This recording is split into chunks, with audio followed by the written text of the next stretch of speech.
Vamos a leer 3 capítulos, voy a leer 3 capítulos. Refugio, me los anoté.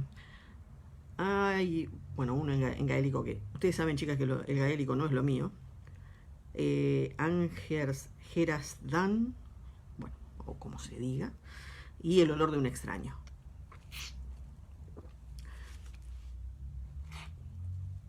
Bueno, vamos a perseguir a Brianna y a Roger en estos distintos tiempos, ¿no? Están en el mismo lugar, pero no. Así que bueno, vamos atrás de ellos. Capítulo 34. Refugio. Desde Lallybroch hasta la casa nueva de Fiona Buchan, en Inverness, se tardaba casi 1 hora por las estrechas y sinuosas carreteras de las tierras altas. Así pues, Brianna disponía de mucho tiempo para preguntarse si estaba haciendo lo correcto. Si era justo involucrar a Fiona y a su familia en un asunto que se volvía más y más peligroso por momentos. De mucho tiempo para que le entrara tortícolis de tanto mirar por encima del hombro. Aunque en el caso de que la estuvieran siguiendo, ¿cómo iba a saberlo? Había tenido que contar a los niños dónde estaba Roger, suavizando y resumiendo la cuestión al máximo. Mandy se había metido el pulgar en la boca y se la había quedado mirando con expresión grave y los ojos muy abiertos. Y Jem no había dicho nada, pero había palidecido bajo las pecas y durante unos segundos había dado la sensación de que iba a vomitar. Brianna echó un vistazo por el espejo retrovisor. Jem estaba en ese instante acurrucado en un rincón del asiento trasero, con la cara vuelta hacia la ventanilla. «Volverá, cariño», le había dicho, tratando de abrazarlo para que se tranquilizara. Jem se había dejado abrazar, pero con el cuerpo rígido como si estuviera paralizado. «Es culpa mía», había respondido, con una voz débil y acartonada, como si fuera una marioneta. «Tendría que haberme escapado antes, y así papá no habría...» «No es culpa tuya», lo interrumpió ella con tono firme. «La culpa es del señor Cameron y de nadie más. Tú has sido muy valiente, y papá volverá muy, muy pronto». Jem había tragado saliva con dificultad, pero no había dicho nada. Cuando Brianna lo había soltado, el niño se había tambaleado durante un instante. Mandy se había acercado corriendo y se le había abrazado a las piernas. «Papá va a volver», le había dicho para animarlo. «A cenar». «Creo que tardará un poco más», había contestado Bri, sonriendo a pesar de que el pánico aumentaba de tamaño bajo sus costillas, como si fuera una bola de nieve. Suspiró aliviada cuando la carretera se ensanchó, cerca del aeropuerto, y pudo superar los 50 kilómetros por hora. Echó otro vistazo al espejo retrovisor, pero la carretera estaba desierta tras ellos. Pisó el acelerador. Fiona era una de las 2 únicas personas que lo sabían. La otra estaba en Boston. Era el amigo más antiguo de su madre, Joe Abernathy. Pero necesitaba un refugio para Mandy y para Jem, ya. No podía quedarse con ellos en Lallybroch. Sí, era cierto que las paredes tenían más de medio metro de espesor en algunos puntos, pero se trataba de una casa solariega, no una torre fortificada, y no se había construido pensando en que sus habitantes tendrían que repeler a los invasores o soportar un sitio. Estar en la ciudad le producía cierto alivio. Está rodeada de gente, testigos, camuflaje, ayuda. Detuvo el coche delante del Bed and Breakfast Cranadun, 3 estrellas, AA, sintiéndose como una nadadora exhausta que finalmente alcanza la orilla. Habían llegado en un buen momento, primera hora de la tarde. Fiona ya habría terminado de limpiar y aún no era la hora de llegada de los nuevos huéspedes, ni la hora de empezar a preparar la cena. Una campanilla pintada, en forma de campánula, tintineó cuando abrieron la puerta. Una de las hijas de Fiona asomó de inmediato la cabeza desde el salón, con gesto interrogante. «¡Tía Bri!», exclamó. El vestíbulo se llenó enseguida de niños, pues las 3 hijas de Fiona se pelearon por abrazar a Bri, coger a Mandy en brazos y hacerle cosquillas a Jem, quien no tardó en ponerse a 4 patas y arrastrarse bajo los bancos donde la gente dejaba los abrigos. ¿Pero qué? ¡Ah, eres tú, chica! Fiona salió en ese momento de la cocina, ataviada con un delantal de lona, de aspecto profesional, en el que podía leerse Reina de la Tarta. La mujer sonrió encantada al ver a Brie y la envolvió en un harinoso abrazo. «¿Qué pasa?», le murmuró al oído, aprovechando el abrazo. Se echó un poco para atrás, sin soltar todavía a Brie, y la observó con los ojos entornados, en un gesto a medio camino entre la broma y la preocupación. «¿Roger tiene alguna aventurilla por ahí?» «Podríamos decirlo así». Brie consiguió sonreír, pero no debió de salir muy bien, porque Fiona dio un par de palmadas para poner orden en el caos del vestíbulo y envió a todos los niños al salón de arriba a ver la tele. Jem, con cara de animal acorralado, se vio obligado a salir de debajo del banco y a seguir a regañadientes a las niñas, sin dejar de mirar a su madre por encima del hombro. Brianna le sonrió y le indicó por señas que se fuera con ellas. Luego fue tras Fiona hasta la cocina, volviéndose maquinalmente para mirar por encima del hombro. El hervidor de agua silbó e interrumpió a Brianna, pero no antes de que ésta hubiera llegado al punto más interesante de su relato. Fiona calentó la tetera y la llenó, con los labios fruncidos en un gesto de concentración. «Dices que se ha llevado el rifle. ¿Aún tienes la escopeta?» «Sí. De momento, está debajo de los asientos delanteros del coche». A Fiona casi se le cayó la tetera. Brianna acercó una mano, cogió el asa y la puso recta. Tenía las manos heladas y el tacto de la porcelana caliente le pareció maravilloso. Bueno, tampoco iba a dejarla en casa si esos cabrones tenían la llave, ¿verdad? Fiona dejó la tetera y se persignó. Dios nos proteja del demonio. Se sentó y le dirigió una mirada severa a Brianna. ¿Y estás segura de que es cabrones en plural? Claro que lo estoy, joder, respondió Brie seca. Aunque a Rob Cameron le hayan crecido alas y haya conseguido salir volando del agujero del cura. Déjame que te cuente lo que le ocurrió a Jem en la presa. Y lo hizo, con unas cuantas frases breves, al final de las cuales Fiona estaba echando un vistazo a la puerta de la cocina por encima del hombro. Luego, tras calmarse un poco, se volvió para mirar de nuevo a Brie. Fiona tenía 30 y pocos años y era una mujer agradablemente rellenita, que siempre lucía en su afable rostro la expresión serena de una madre que por lo general consigue controlar a sus hijos, aunque en ese momento tenía en los ojos una mirada que la propia madre de Brianna habría descrito como inyectada en sangre. Dijo algo muy feo en inglés, dirigido al hombre que se había llevado a Jem. Bueno, cogió un cuchillo de pelar del escurridero y examinó atentamente el filo. ¿Qué vamos a hacer? Brie tomó aire y bebió despacio un sorbito de su té caliente con leche. Le pareció dulce, suave al paladar y muy reconfortante, aunque no tan reconfortante como el vamos de Fiona.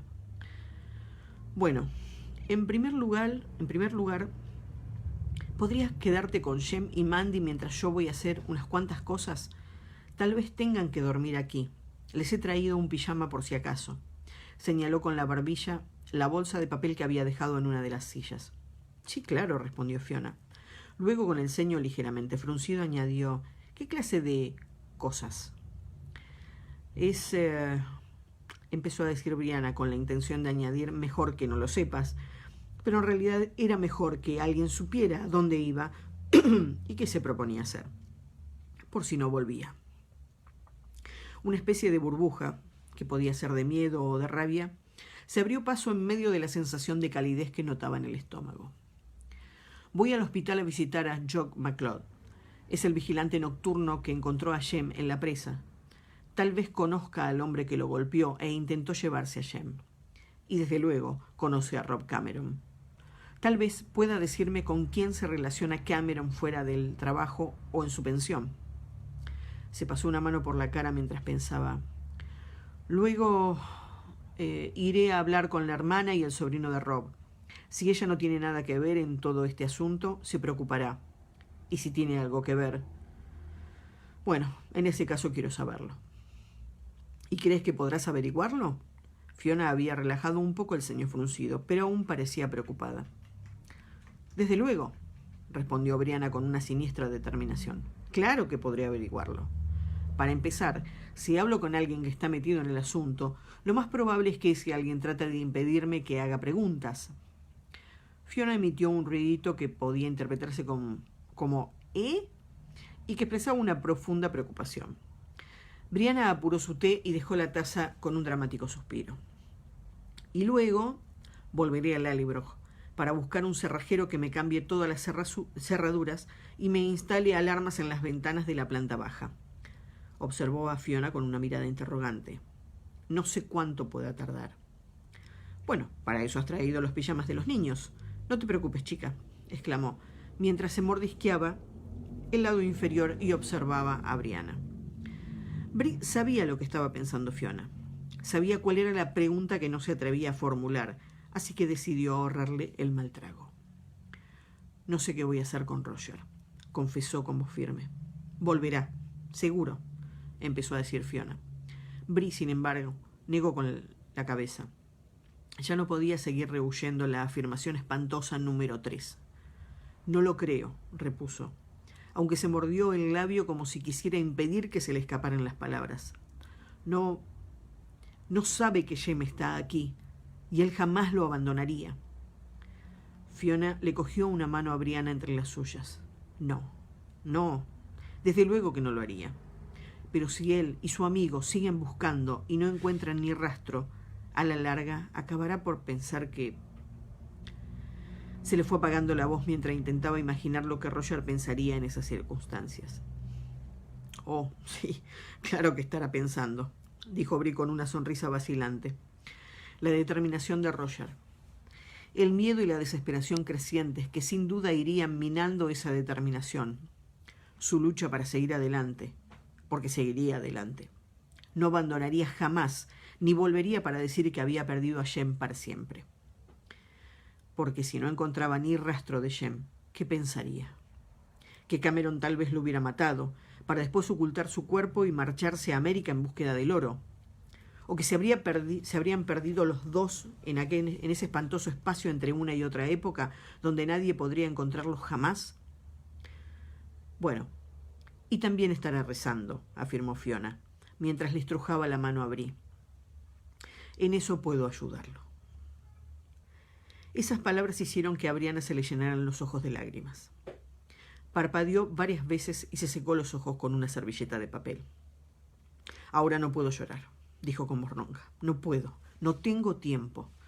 Se puso en pie de repente y retiró la mano. Resopló, se sonó la nariz en la servilleta y resopló de nuevo. Fiona, sé que no le has hablado a nadie de nosotros, empezó a decir, aunque ella misma percibió el titubeo de su voz. Fiona gruñó. No se lo he contado a nadie, declaró. Me encerrarían en un manicomio, y entonces, ¿qué haría Ernie con las niñas? ¿Por qué lo dices? Añadió, contemplando a Brianna con una mirada severa. ¿En qué estás pensando? Bueno, las mujeres que bailan en Craignadoon, ¿crees que saben lo que ocurre en realidad allí? Fiona se mordisqueó la cara interna de una mejilla mientras pensaba. Tal vez las más viejas tengan una ligera idea, dijo despacio. Hace tanto tiempo que el día de Beltane se invoca allí el sol, que ya nadie se acuerda desde cuándo. Y algunas cosas pasan de una generación a otra, ¿sabes? Sería raro que nadie se lo hubiera preguntado jamás. Pero si alguien sabe con certeza qué ocurre, no lo dicen abiertamente. Igual que yo. De acuerdo. Solo me preguntaba si... ¿Podrías averiguar con discreción si alguna de esas mujeres tiene relación con Rob Cameron o tal vez con las horcadas? ¿Las qué? Fiona abrió los ojos como platos. ¿Por qué las horcadas? Porque Rob Cameron estuvo allí, participando en excavaciones arqueológicas. Y creo que fue entonces cuando empezó a interesarse por los círculos de piedra. Conozco a un tal Callahan, amigo de Roger, que trabajó allí con él. También quiero localizarlo. Mañana, si puedo. No creo que hoy me dé el tiempo. pero si sabes de alguien más que pueda tener relación con este tipo de cosas. Era una posibilidad más que remota. Pero en ese momento estaba más que dispuesta a echar un vistazo debajo de cada piedra que fuera capaz de levantar. Haré unas cuantas llamadas, dijo Fiona en tono pensativo. Y hablando de llamar, telefonéame si no vuelves esta noche, ¿de acuerdo? Solo para saber que estás bien. Brie asintió, con un nudo en la garganta. Abrazó a Fiona y sacó fuerzas de su amiga para seguir adelante. Fiona la acompañó por el pasillo hasta la puerta de la calle. Se detuvieron al pie de la escalera y Fiona miró hacia arriba desde donde le llegaban las voces de los niños. ¿Deseaba Brie despedirse de Jem y de Mandy? Negó con la cabeza sin decir palabra. Tenía los sentimientos a flor de piel. No se veía capaz de ocultarlos y no quería asustar a los niños. Así pues, se llevó los dedos a los labios y lanzó un beso escaleras arriba. Luego se volvió hacia la puerta. «Esa escopeta», empezó a decir Fiona tras ella. Brianna se volvió y arqueó una ceja. «No pueden hacer pruebas de balística con perdigones, ¿verdad?»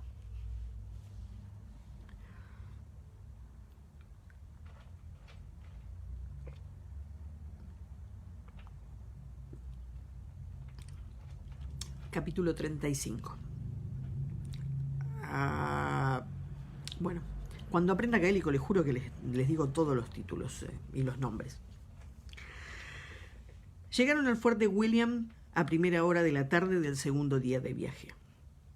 ¿Es muy grande la guarnición?, preguntó Roger, mientras contemplaba los muros de piedra del fuerte. Para los que suelen ser los fuertes, era bastante modesto. Constaba de unos pocos edificios y un patio de armas tras los muros. «Unos 40 hombres, diría», respondió Brian, mientras se apartaba en la estrecha entrada para dejar paso a un par de guardias vestidos con casacas rojas y armados con mosquetes. El fuerte Augustus es la única guarnición más al norte. Allí deben de ser unos 100. A Roger le pareció sorprendente, o tal vez no tanto. Si no se había equivocado en la fecha, aún faltaban otros 3 años antes de que se empezara a hablar de los jacobitas en las tierras altas, y algo más para que se hablara con la suficiente insistencia como para que la corona inglesa empezara a preocuparse y a enviar tropas en bloque para controlar la situación. El fuerte estaba abierto y, a juzgar por la pequeña multitud que se había formado junto a uno de los edificios, eran unos cuantos los civiles que por lo visto tenían asuntos que resolver con el ejército. Fraser la dio un poco la cabeza y condujo a Roger hacia otro edificio, algo más pequeño. «Iremos a ver al comandante mejor». «¿Lo conoce?» Roger notó en la espalda un hormigueo de curiosidad. Sin duda, era demasiado pronto para que... «Lo he visto una vez. Se llama Buncombe. Para ser un Sassenach parece un buen hombre». Fraser le dio su nombre al oficial que estaba en la antecámara, y apenas un segundo más tarde los hicieron pasar al despacho del comandante. ¡Oh! Un hombrecillo uniformado de mediana edad, que llevaba unas gafas de media luna tras las que se adivinaban unos ojos cansados. Se incorporó a medias, saludó también a medias con la cabeza, y luego se dejó caer nuevamente en su sillón, como si el esfuerzo de reconocer al recién llegado lo hubiera dejado exhausto. «Brochturach, para servirlo, señor». Tal vez si estuviera exhausto, pensó Roger. Tenía el rostro demacrado y arrugado, y se le oía un silbido en los pulmones cuando respiraba. Claire habría adivinado qué le ocurría exactamente al capitán Buncombe, pero tampoco hacía falta un médico para saber que tenía un problema físico. Aún así, Buncombe escuchó cortésmente la historia de Roger. Llamó al oficial para que tomara nota de la descripción de Cameron y de Jem y prometió que las haría circular por la guarnición y que ordenaría a todas las patrullas y a los mensajeros que preguntaran por los fugitivos. Brian, muy oportuno, había guardado un par de botellas en las alforjas. En ese momento sacó una que dejó sobre la mesa a modo de incentivo, con un enérgico golpe. «Le agradecemos su ayuda, señor. Permítanos que lo obsequiemos con una pequeña muestra de agradecimiento». Una sonrisa discreta, pero sincera, apareció en el rostro ajado del capitán Buncombe. «Encantado, señor, pero solo si ustedes me acompañan, caballeros». «Ah, sí». Sacó 2 gastadas tazas de peltre y tras una breve búsqueda una copa de cristal ligeramente desportillada en el borde. El respetuoso silencio del whisky se impuso en el minúsculo despacho. Tras unos segundos de veneración, Buncombe abrió los ojos y suspiró. «Es fabuloso, señor. ¿Lo destila usted?» Brian inclinó la cabeza y asintió con modestia. «Son unas cuantas botellas en Hotmanay, para la familia». Roger había visto la bodega subterránea de la que Brian había cogido aquella botella. Las paredes estaban cubiertas desde el suelo hasta el techo de pequeños barriles y la atmósfera del lugar habría tumbado a un ratón de haber podido estar allí el tiempo necesario para respirarla. Pero tras pensarlo un momento, decidió que era mejor, ciertamente, no hacer saber a una guarnición llena de soldados que uno guardaba en su casa una gran cantidad de licor, del tipo que fuera, por muy buena que fuese la relación con el comandante de dicha guarnición. Intercambió una mirada con Brian y éste la desvió enseguida tras un discreto «ajá» y una sonrisa serena. «Fabuloso», repitió Buncombe, mientras se servía otro dedito en la copa y pasaba la botella. Roger imitó a Brian y declinó la invitación. Se dedicó a sujetar su propia taza en la mano, mientras los otros 2 hombres iniciaban una especie de conversación que Roger conocía muy bien. No era exactamente cordial, pero sí cortés. Una especie de intercambio de información que podía resultar de utilidad para uno de ellos o para los 2, al tiempo que ambos evitaban con mucho cuidado todo aquello que pudiera conceder una excesiva ventaja del otro. Roger se lo había visto hacer a Jamie en muchas ocasiones en América. Era una charla de cacique y tenía sus propias normas. Como era lógico, Jamie también se lo había visto hacer a su padre en muchas ocasiones, por lo que lo llevaba en la sangre. Pensó que tal vez Jem también lo llevaría en la sangre. Había algo en él que hacía que la gente lo mirara 2 veces. Aparte del pelo, se corrigió, sonriendo para sus adentros. Si bien Buncombe le dirigía alguna que otra pregunta de vez en cuando, Roger los dejó bastante a su aire y poco a poco se fue relajando. La lluvia había cesado. Un rayo de sol que entraba por la ventana se le posó en los hombros y lo calentó por fuera, igual que el whisky lo había calentado por dentro. Por primera vez tuvo la sensación de que su búsqueda podía dar algún fruto y no limitarse a un angustioso recorrido por las tierras altas. A lo mejor hasta podrían arrestar al tipo, había dicho Jean Murray, refiriéndose a los soldados y a Rob Cameron. Una idea reconfortante, sí. Pero lo del clan, no creía que Cameron tuviera cómplices en el pasado, aunque Roger se irguió en su silla. Sí, tenía un cómplice en su época, ¿verdad? Buck poseía el gen, y si bien era menos frecuente viajar hacia el futuro desde la existencia original, bueno, Roger creía que era menos frecuente. Su propia falta de conocimiento se le antojaba en sí misma inquietante. Buck lo había hecho. Si Cameron también era un viajero, tenía que haber heredado el gen de algún antepasado que probablemente también había viajado. Notó un escalofrío que le recorría por las venas como vino helado y acababa con la calidez del whisky. Al mismo tiempo, le pareció que por su mente reptaban cientos de gusanos gélidos. ¿Podría tratarse de una conspiración entre Buck y Rob Cameron, quizás? ¿O entre Buck y algún antepasado Cameron de su misma época? Siempre habría creído que Buck no contaba toda la verdad acerca de su propio viaje a través de las piedras. ¿Acaso era una trama para alejar a Roger de Larry Brock y de Bree? Los putos gusanos se le estaban empezando a comer el cerebro. Cogió su taza y se bebió de un trago el resto del whisky con la esperanza de matarlos. Buncombe y Fraser lo observaron con cierta sorpresa, pero luego retomaron gentilmente su conversación.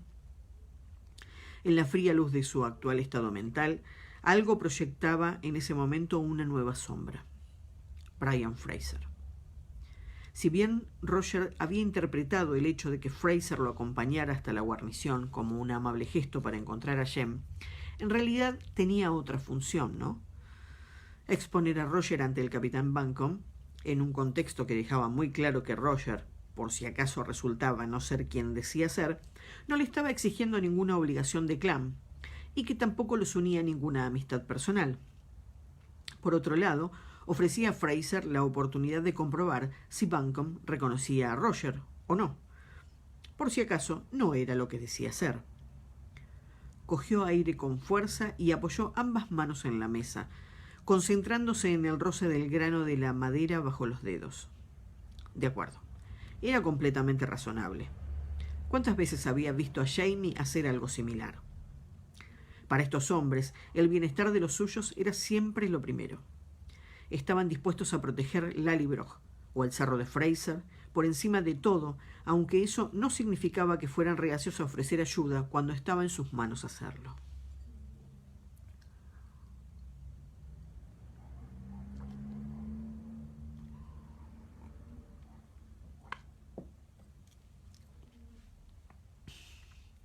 Y creía de verdad que Fraser quería ayudarlo. Se aferró a esa idea y le pareció que flotaba. Fraser lo observó de nuevo y viera lo que viera en el rostro de Roger, lo cierto fue que relajó un poco la expresión. Cogió la botella y le sirvió a Roger otro dedito. Lo encontraremos, hombre, dijo muy despacio, en gaélico, antes de volverse para servir más whisky al capitán Buncombe. Roger bebió y trató de olvidar todo lo que no fuera la conversación trivial entre Brian y el capitán. No pasaba nada. Todo iba a salir bien. Aún estaba repitiendo ese mantra para sus adentros cuando oyó gritos y silbidos en el exterior. Miró hacia la ventana, pero no vio nada aparte del muro del fuerte. El capitán Buncombe pareció sobresaltado, pero Brian Fraser ya se había puesto de pie de un salto y se movía rápidamente. Roger lo siguió, y al salir al patio de armas del fuerte, vieron a una bella joven a lomos de un enorme y hermoso caballo. La joven estaba fulminando con la mirada el grupito de soldados que se habían congregado en torno al estribo, y que en ese momento se empujaban unos a otros, le cogían las riendas y le gritaban cosas. Al caballo no le gustaba nada aquella situación, aunque la joven conseguía controlarlo.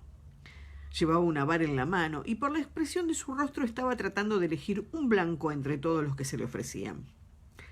«¡Jenny!», rugió Brian. Jenny lo miró asustada. Los soldados también se asustaron. Al volverse y ver cómo el capitán Buncombe aparecía tras el escocés, se calmaron de inmediato y con la cabeza gacha fueron a ocuparse de sus asuntos. Roger estaba junto a Brian cuando éste cogió la brida del caballo. «Virgen Santísima, ¿se puede saber qué estás haciendo?», empezó a decir Brian, furioso, pero Jenny lo interrumpió con la mirada fija en Roger. «Es su pariente», dijo. «William Buckley ha mandado recado a Lallybroch de que está enfermo y de que quiere verlo a usted de inmediato. Tal vez no sobreviva». Se tardaba casi 1 día y medio en realizar el viaje, incluso con buen tiempo. Teniendo en cuenta que estaba lloviendo y que el camino de regreso era cuesta arriba, y que la última parte tuvieron que realizarla casi a ciegas, tanteando en la oscuridad en búsqueda de un sendero invisible, consiguieron cubrir la distancia en un tiempo asombrosamente corto. «Entraré con usted», dijo Brian, mientras bajaba de su caballo, justo en la puerta. «No son arrendatarios míos, pero me conocen». La casa era la casita de una modesta granja de color blanco mate como un guijarro a la luz de una luna gibosa. Estaba cerrada. Las ventanas ocultas tras los póstigos y el cerrojo de la puerta corrido. Fraser llamó a la puerta y gritó algo en gaélico. Se identificó y dijo que lo acompañaba el pariente del hombre enfermo. La puerta se abrió enseguida y en ella se recortó la figura de un caballero rechoncho y barbudo, vestido con una camisa de dormir y un gorro, que los observó durante unos largos instantes antes de apartarse a un lado y gruñir un «adelante». La primera impresión de Roger fue que la casa estaba abarrotada hasta las vigas del techo de hedionda humanidad. Los responsables de ese hedor se amontonaban en pequeñas pilas, acurrucados en el suelo junto al fuego o en camastros al lado de la pared del fondo. Aquí y allá fueron surgiendo cabecitas despeinadas, como si fueran perritos de la pradera, que parpadeaban a la luz de un fuego casi extinguido para averiguar qué estaba pasando. El anfitrión, que Brian le presentó como Angus McLaren, saludó a Roger con una brusca inclinación de cabeza y señaló un catre colocado en el centro de la sala. En él dormían 2 o 3 niños pequeños, pero Roger pudo distinguir sobre la almohada la mancha borrosa que era el rostro de Buck. Dios, pensó, ojalá no tuviera nada contagioso. Se inclinó hacia él. Buck susurró, como si no quisiera despertar a los pocos habitantes de la casa que no habían despertado aún. En la penumbra no distinguía bien las facciones de Buck, a quien además le había crecido una incipiente barba, pero se dio cuenta de que tenía los ojos cerrados y de que no los había abierto al pronunciar Roger su nombre. Tampoco los abrió cuando le puso una mano en el brazo. Le pareció que tenía el brazo caliente, pero teniendo en cuenta la sofocante atmósfera de aquella casa, lo normal sería que Buck hubiera tenido el cuerpo caliente incluso horas después de muerto. Le apretó el brazo con suavidad al principio y con más fuerza después. Al final, Buck tosió como si se estuviera ahogando, y abrió los ojos. Parpadeó despacio, como si no reconociera a Roger, y luego volvió a cerrarlos. El pecho le subía y le bajaba, y respiraba despacio, en una especie de jadeo claramente audible. «Dice que le pasa no sé qué en el corazón», le contó McLaren a Roger en voz baja. Estaba inclinado sobre el hombro de Roger, observando con atención a Buck. A veces le late muy rápido y entonces se pone azul y no puede respirar ni ponerse de pie. El segundo de mis hijos lo encontró ayer por la tarde tirado entre el brezo, como un sapo aplastado. Lo trajimos aquí y le dimos un poco de agua, y entonces nos pidió que enviáramos a alguien a Lallybroch para preguntar por su pariente. «Morantine, le estoy muy agradecido, señor», dijo Roger. Se volvió hacia Brian, que asomaba la cabeza tras el señor McLaren y observaba a Buck con el ceño ligeramente fruncido. «Y gracias a usted también, señor», le dijo Roger, «por toda su ayuda. No sé cómo agradecérselo». Fraser se encogió de hombros como si quisiera restarle importancia a la cuestión. «Imagino que se quedará usted con él, ¿verdad? Si mañana por la mañana está en condiciones de viajar, tráigalo a Lallybroch o envíenos recado si hay algo que podamos hacer». Fraser saludó con la cabeza a McLaren a modo de despedida, pero luego se detuvo y contempló el rostro de Buck entre las penumbras. Después miró a Roger como si quisiera comparar los rasgos de ambos. «¿Su pariente también es de Loch-Calash?», preguntó con curiosidad mientras observaba de nuevo a Buck. «Se parece un poco a la gente de mi difunta esposa, los Mackenzies de Leoch». Justo entonces se fijó en la figura pequeña y rechoncha de la que debía ser la señora McLaren, que lo estaba fulminando con la mirada desde debajo de un gorro de dormir. Carraspeó, saludó con la cabeza y se marchó sin esperar la respuesta de Roger. El señor McLaren corrió el cerrojo de la puerta y la señora de la casa se volvió hacia Roger. Tras un enorme bostezo, le señaló la cama, mientras se rascaba el trasero sin reparar siquiera en el gesto. «Puede usted dormir con él», dijo, «pero si se muere, sáquelo de la cama, ¿de acuerdo? No quiero que me estropee toda la colcha». Después de quitarse las botas, Roger se tendió despacio sobre la colcha junto a Roger y acomodó como pudo a los niños, inertes y flexibles como gatos dormidos al sol. Luego se pasó el resto de la noche escuchando los irregulares ronquidos de su antepasado y dándole golpecitos cuando le parecía que había dejado de respirar. Hacia el amanecer, sin embargo, se quedó dormido. Lo despertó algo más tarde el olor intenso de las gachas calientes. Sobresaltado al darse cuenta de que se había quedado dormido, se apoyó en un codo y encontró a Buck a su lado, pálido y respirando trabajosamente por la boca. Agarró a su antepasado por el hombro y lo sacudió, y eso hizo que Buck se sentara de golpe en la cama y echase un angustioso vistazo a su alrededor. Al descubrir a Roger, lo golpeó con fuerza en el estómago. Vete al carajo, le dijo. Solo quería asegurarme de que estabas vivo, pedazo de imbécil.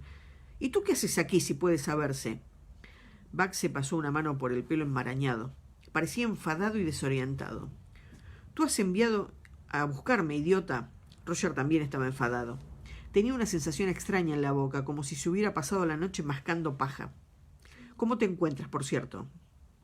Pues, no muy bien. Buck palideció y su expresión pasó a toda velocidad del enfado a una especie de aprehensión. Se apoyó una mano en el pecho y apretó con fuerza. No sé qué me pasa. Túmbate, por el amor de Dios. Roger se apresuró a levantarse de la cama y a punto estuvo de pisar a una niña que estaba sentada en el suelo, jugando con hebillas de las botas que él mismo se había quitado por la noche. Voy a buscarte un poco de agua, le dijo a Buck, hablando de Roma.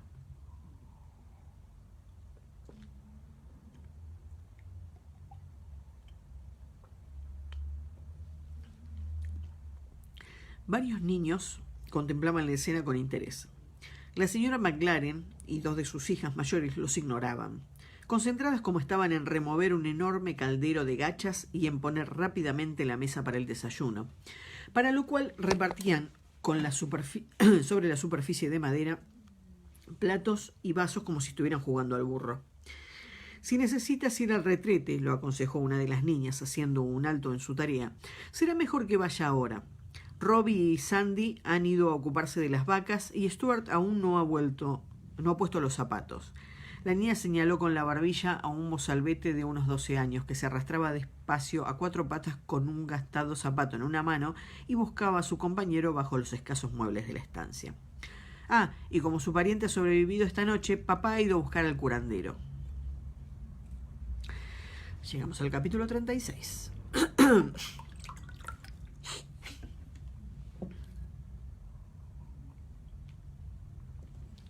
El olor de un extraño. Le había llevado a Jock McLeod el regalo que solía llevarse a los hospitales: uva y una botella de debe ser algo riquísimo, de 18 años, cosa que le había iluminado el rostro, o lo que podía verse del rostro bajo las vendas que le envolvían la cabeza y la hinchazón que le había transformado ambos ojos en rendijas ensangrentadas. Bueno, estoy un poco pocho, le había dicho McLeod, mientras envolvía la botella en su bata y se la daba a Brianna para que la guardara en el armario de la mesita. Pero no del todo mal. Un poco de dolor de cabeza y ya está. Me alegro que el chico pudiera escapar. ¿Sabe usted cómo pudo llegar hasta el túnel, muchacha? Brianna le había proporcionado la versión oficial. Había escuchado con paciencia sus especulaciones y, por último, le había preguntado si por casualidad conocía al hombre que lo había golpeado. Bueno, pues la verdad es que sí lo reconocí, había dicho Jock, para sorpresa de Brianna. Luego, tras acomodarse sobre las almohadas, había proseguido. Lo cual no significa que sepa cómo se llama. Pero yo lo he visto antes. Sí, muchas veces. Suele pilotar un bote en el canal. ¿Cuál? ¿Un yate de alquiler o uno de esos cruceros de Jacobite? El corazón se le había desbocado. Se refería al canal de Caledonia, claro, que iba desde Inverness hasta el Fuerte William y soportaba una considerable cantidad de tráfico marítimo, visible en buena parte desde la carretera. Era un velero con motor, no muy grande. Debe ser de alquiler. Me fijé porque el primo de mi esposa tiene uno exactamente igual. Una vez nos llevó a navegar. Unos 10 metros de eslora, creo. Se lo habrá contado usted a la policía, por supuesto. Sí, lo hice. Tamborileó con sus gruesos dedos sobre el cobertor. Les describí al hombre lo mejor que pude. Pero, ¿sabe? Tampoco es que tuviera nada especial. Lo reconocería si lo viera. Supongo que igual que su muchacho. Pero no creo que la poli lo encuentre fácilmente. Brianna había sacado su navaja suiza del bolsillo mientras hablaba y estaba jugando con ella mientras pensaba, abriendo y cerrando los filos. Abrió el sacacorchos y se pasó la afilada punta por la base del pulgar. ¿Cree que podría describírmelo a mí? Sé dibujar un poco. Podría intentar un retrato. El hombre sonrió y los ojos prácticamente le desaparecieron bajo la carne tumefacta. Abre esa botella, muchacha, y lo intentaremos. Brianna llegó de nuevo a Lallybroch a media tarde, justo a tiempo de acudir a su cita de las 4 con el cerrajero.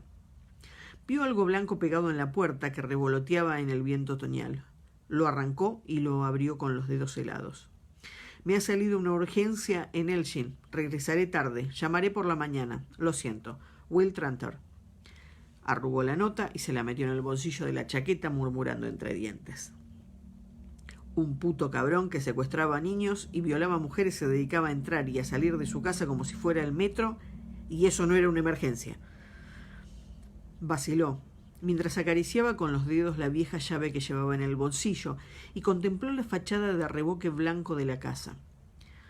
El sol del atardecer se reflejaba en las ventanas de la planta superior y las teñía de rojo, ocultando así lo que pudiera ver al otro lado.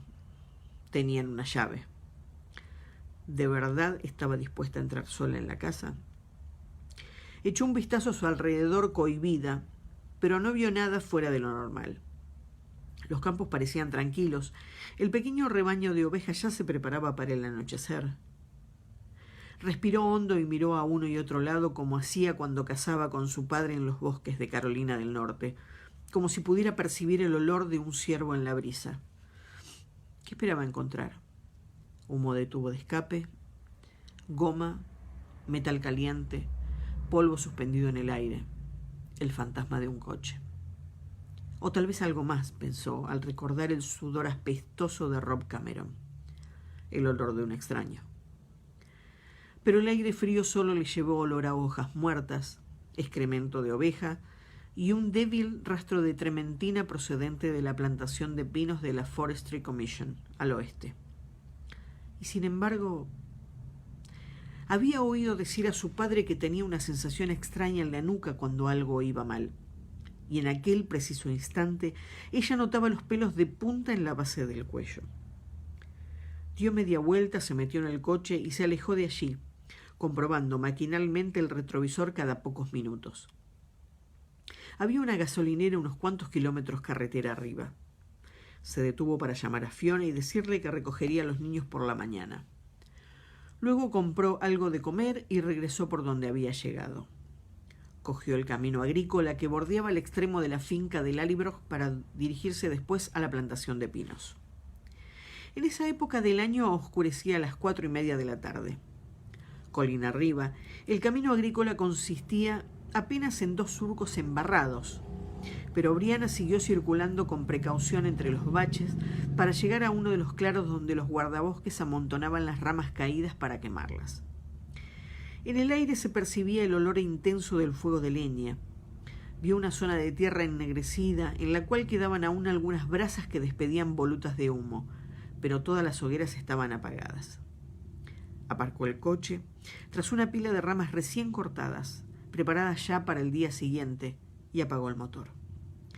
Mientras descendía desde la plantación con la escopeta en una mano, algo muy grande pasó rápidamente junto a ella, en absoluto silencio. Tropezó jadeando. Era un búho. Desapareció en la oscuridad convertido en una mancha blanca y borrosa. A pesar de que se le había desbocado el corazón, se alegró de verlo. Los animales blancos eran portadores de buena suerte, según el folclore céltico, y no le iría mal un poco de buena suerte. Los búhos son los guardianes de los muertos, pero no solo de los muertos. También son mensajeros entre ambos mundos. Durante un momento tuvo la sensación de que Roger estaba a su lado. Notó su presencia, firme y cálida en aquella noche fría, y acercó una mano por instinto, como si quisiera tocarlo. Pero la sensación desapareció enseguida, y se quedó sola entre las sombras de los pinos, mirando hacia Lallybroch con la fría escopeta en la mano. «Te haré volver, Roger», masculló. Cerró el puño izquierdo y apretó el anillo de cobre con el que Roger la había desposado. «Te lo aseguro». Antes, sin embargo, tenía que asegurarse de que los niños estuvieran bien. La noche cayó sobre la casa y poco a poco Lallybroch se fue desdibujando, convertida en una mancha clara que se recortaba contra la oscuridad. Comprobó que la escopeta tuviera el seguro puesto y se dirigió en silencio a la casa.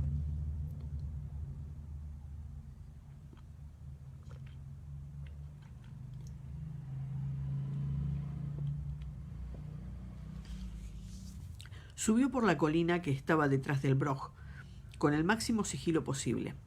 Se había levantado un poco de viento, por lo que Brianna dudó de que alguien pudiera oír sus pasos entre el susurro de la aulaga y la retama seca, que crecían en abundancia en aquella parte. Si la estaban esperando con la intención de hacerle daño, lo más probable era que estuviesen dentro de la casa. Pero si lo único que querían era saber dónde estaba, tal vez se hallaran vigilando la casa, y aquel era el mejor lugar para hacerlo. Se detuvo junto a la pared del Broch y apoyó una mano en las piedras mientras escuchaba. Un débil susurro, acompañado de vez en cuando por el suseo de alguna paloma. Los murciélagos ya debían de haber salido a cazar hacía rato, pero las palomas estaban en la cama. Apoyó la espalda en las piedras y rodeó el Broch deslizándose. Se detuvo junto a la puerta y acercó una mano en búsqueda del cerrojo. Notó el contacto frío del candado, intacto y cerrado. Soltó el aire aliviada y rebuscó entre las llaves que llevaba en el bolsillo hasta dar con la adecuada. Las palomas adormiladas iniciaron un frenético aleteo cuando el viento se coló por la puerta abierta y subió hasta las vigas donde estaban posadas. Brianna se pegó rápidamente a la pared para protegerse de la intensa lluvia de incontinencia causada por el pánico. Las palomas se calmaron enseguida, sin embargo, y volvieron a posarse con un ruidoso murmullo, indignadas por la interrupción. El suelo de las plantas superiores se había derrumbado ya hacía mucho, tras lo cual se habían retirado las vigas de madera. El Broch, pues, había quedado convertido en una cáscara, aunque resistente, ya que con los años se habían ido reparando las paredes exteriores. La escalera estaba construida en el muro mismo. Los escalones ascendían entre el muro exterior y el interior. Brianna se echó la escopeta al hombro y empezó a subir despacio, tanteando el terreno con una mano. Llevaba una linterna en el bolsillo, pero no quería arriesgarse a utilizarla. Cuando ya había subido 3/4 partes de la escalera, se apostó junto a una estrecha ventana desde la que se divisaba la casa. Sintió frío al sentarse en las piedras, pero llevaba una chaqueta rellena de plumas, de modo que no se congelaría. Sacó una chocolatina Violet Crimble del bolsillo y se dispuso a esperar. Había llamado a la compañía hidroeléctrica y había pedido una semana de permiso para ocuparse de un tema familiar urgente. La noticia de lo ocurrido la noche anterior en la presa de Loch Errochty ya había comenzado a correr, por lo que no habían tenido ningún problema, excepto para desviar una marea de muestras de apoyo y preguntas curiosas. Brianna había asegurado que no podía responder a tales preguntas porque la investigación policial continuaba abierta. La policía podía resultar de ayuda, sí. Jock les había hablado del hombre de la presa, de modo que seguirían esa pista. Ella había tenido que hablarles de Rob Cameron, claro, y a regañadientes. También les había contado que Cameron había entrado en su casa y la había amenazado, pues lo más probable era que Mandy acabara descubriendo el pastel. Les habría contado a los agentes que Cameron estaba muy contrariado porque no le gustaba tener a una mujer como superiora y que la acosaba en el trabajo, aunque no era la mejor excusa para justificar que hubiera secuestrado a un niño. Sin embargo, no había mencionado toda la pelea entre ambos, ni el agujero del cura, ni el hecho de que Cameron hubiera huido con la ayuda de alguien.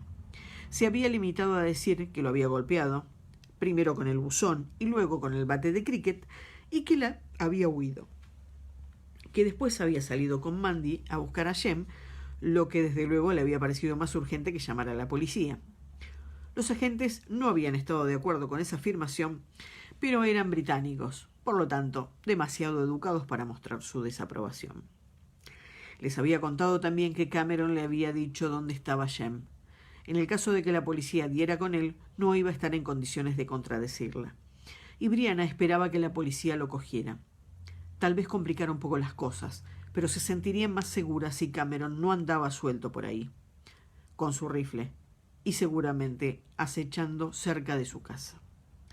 Hundió la mano en el bolsillo de la chaqueta y acarició las tranquilizadoras formas de una docena de cartuchos de perdigones. Bueno, hasta aquí hemos llegado. Aquí termina el capítulo. La verdad que ya se ha convertido en una novela policial esto. Y nada, esto de estar siguiendo a Brianna y a Roger en distintas épocas es nada.